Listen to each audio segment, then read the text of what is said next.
jigger, I mean. No disrespect, but I've been deep on my dean. Lean told me that according to the word, my small consistencies will be favored. This I heard. Spiritual journeys looking for truth and reality. Because faith by itself feels like fantasy. I'm trying to understand the word, but it's jamming me. And if understanding God is understanding me, then shit, sorry I failed you.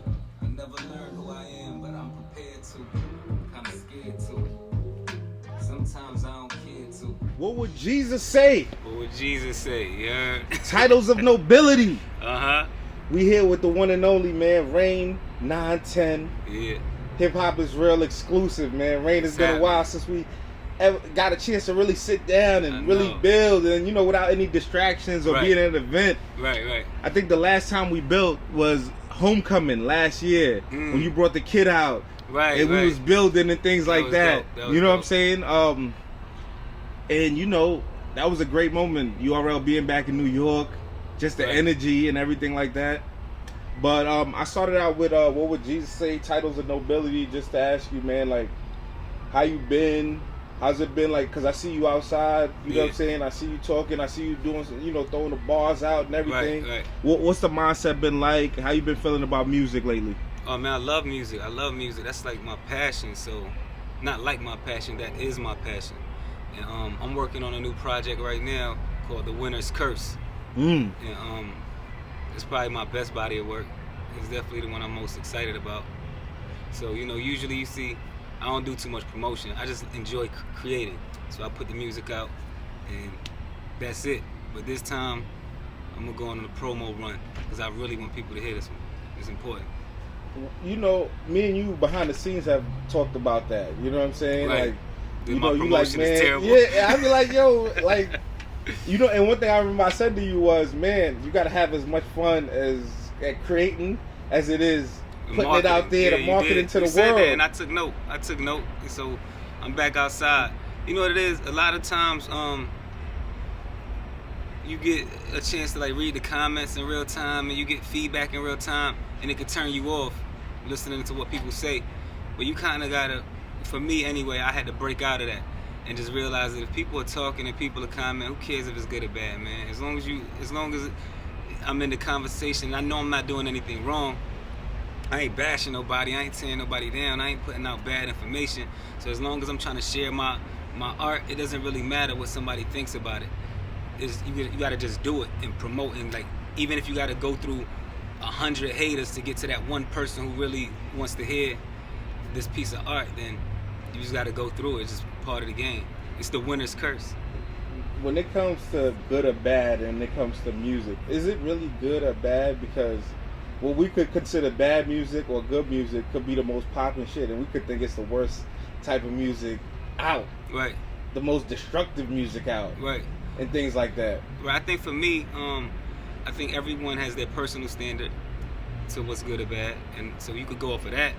But as far as like a wide scope, it's impossible to say what's good, what's bad, what's especially when it comes to art. Right. It's art. It's like however you look at it. You know what I'm saying? So it's kind of hard to rate music on a good or bad scale.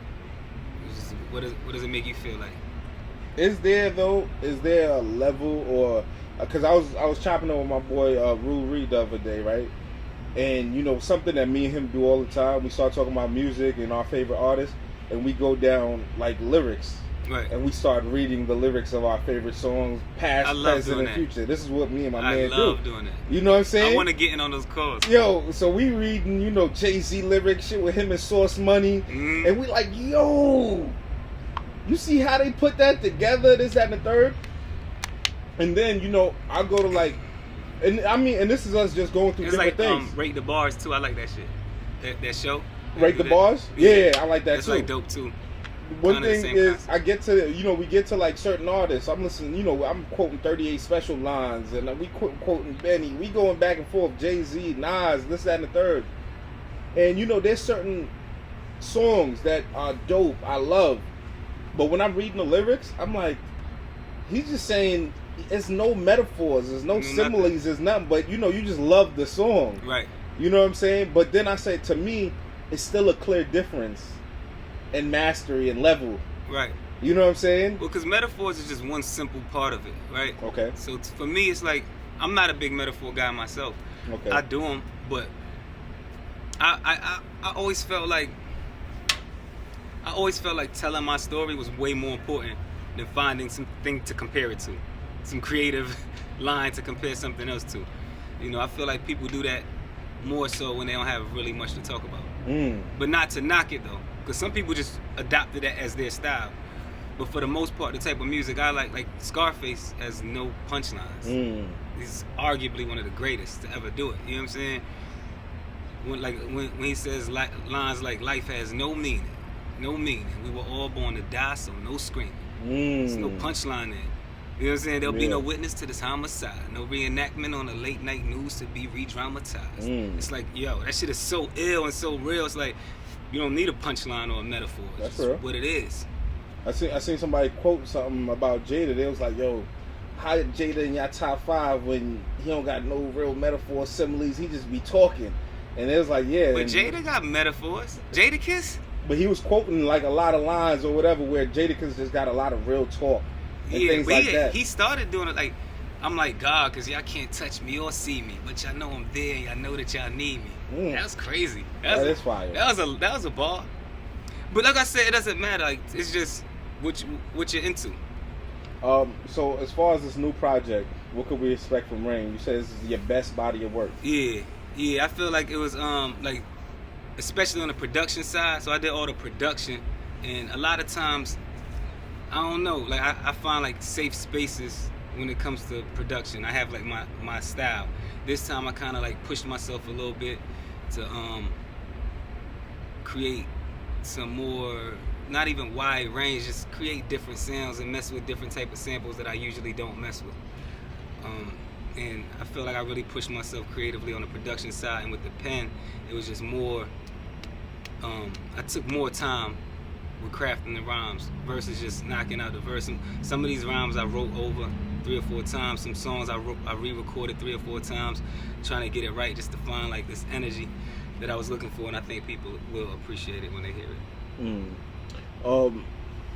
As far as like visually, we're gonna get some visuals. Like yeah, we're gonna do all that. We definitely gonna do all that. All that's in the. I don't want to give too much away. But yeah, I definitely want to do like, I'm gonna do some videos and documentary type stuff, more short form content. You know what I'm saying? Because you know the attention span of people is just so. This is the space we're in. When you look at yourself, you know, so many years you've been tied into battle rap. Yeah. But you've never really battled or anything like that. How do you feel like that's worked with your career? You know what I'm saying? With the people knowing you so much in the battle rap career, but you're really like a high level artist as far as making music and building beats and things like that.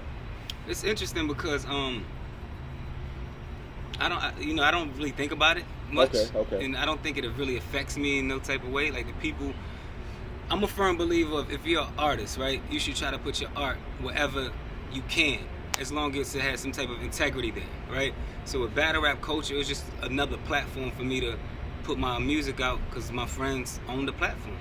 So I could just, and I play a big part in the behind the scenes stuff. So if I want to put a video out or something, then cool, whatever.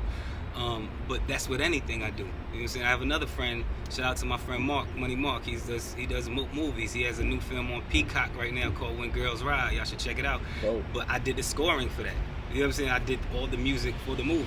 Fire. You know what I'm saying? So for me, it's just like whatever platform is there, I'm gonna utilize it. And when I go out and about and I'm in the streets, there's some people who know me from just my music. And some people like, oh, I know you from being on stage with Smack. They don't know what I do. And there's other people be like, yo, you're the guy from Respect Life or whatever. You do this. So I came across one of some people think I'm an influencer. They see like videos that might have made it across their timeline or something where I'm just talking.